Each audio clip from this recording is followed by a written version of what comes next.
Now we're gonna have a rocket pod. I'm gonna sit down with the table, you guys. Yeah. And he's gonna go. But and I'm then gonna go- and then Blackie fucked you over. Blackie fucked you over.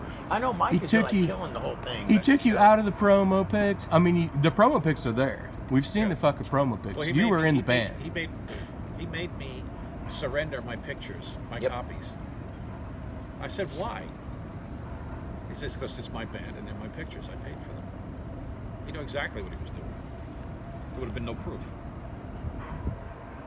And this is a guy who, at a certain time of the month, he would say, shut all the shades on the window, like nobody lives here, like the place is abandoned. It's PMS time. No, he would go out around the courtyard, and back then they didn't have locks. He would unscrew the bezel off the electric meter, and he'd run the numbers back to what it was the month before, and put the bezel back on.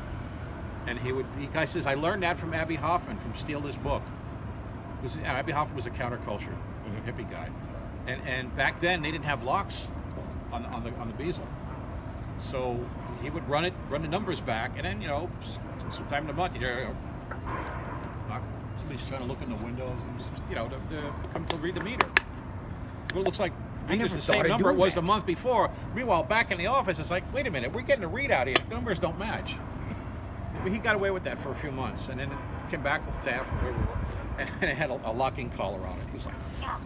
So let's see. Blackie didn't pay for electricity. Eddie Van Halen wouldn't pay for cable. This is getting better by the minute. But we were broke. Yeah, I know. I was supposed to have a job waiting for me. I worked at a marketing research company in New York. And they said, well, I said, I have an offer to go to California. And they said, where? I said, Hollywood. I said, oh, well, we have a satellite company in Century City. So, well, just make the office managers, I'll make some calls and just transfer you over there. And I went, all right, great. And she got in touch with them, and they said, all right, fine. And when I got to LA, I went up there to apply to work for the job, whatever, get the job. And I said, we can't just create an opening. We don't have any openings. So there goes my money, my chance to have survival money. Right. Which would have made me more valuable than was because Blackie was Well, broke. I'm curious, how did you guys survive back then? I mean, nobody's making money. Blackie would have just enough money to buy the materials to build stage monitors and fog machines. And he'd sell them to put them in the recycler, and in the music section, bands looking to buy a fog machine and stage monitor, and he'd sell them for a little bit over what he cost him to make it. And that's basically how he would survive. And then now that I have no money, now he's like, I gotta split it with you. But did you really think it was a bad time? You were young and you were going through it. Did you think it was a horrible time? Young? Sorry. These are the things that Younger. make you. Yeah, well, Blackie's that advantage, like he said. Yeah, he's got an He's not advantage. living the high on the hog, not whatsoever. I mean, we go out to the Rainbow or the Troubadour, and we pull up to what's that liquor store. It's right next to Barney's Beanery, and he'd buy a little pint of vodka.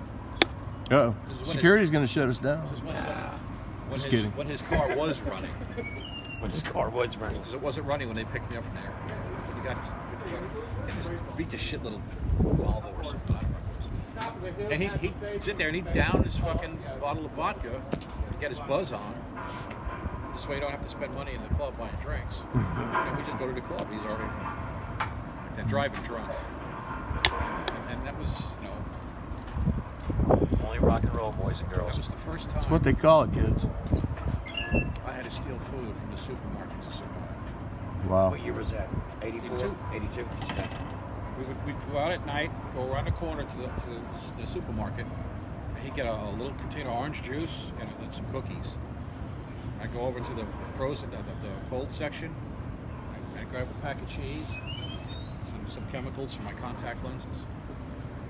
And that was it. That was hand to mouth, And then the gear that I had left back in Jersey, my girlfriend at the time took it back to Pastori's Music in Jersey, sold my gear, paid off the rest of my rent, my balance, closed that out, and sent me whatever was left.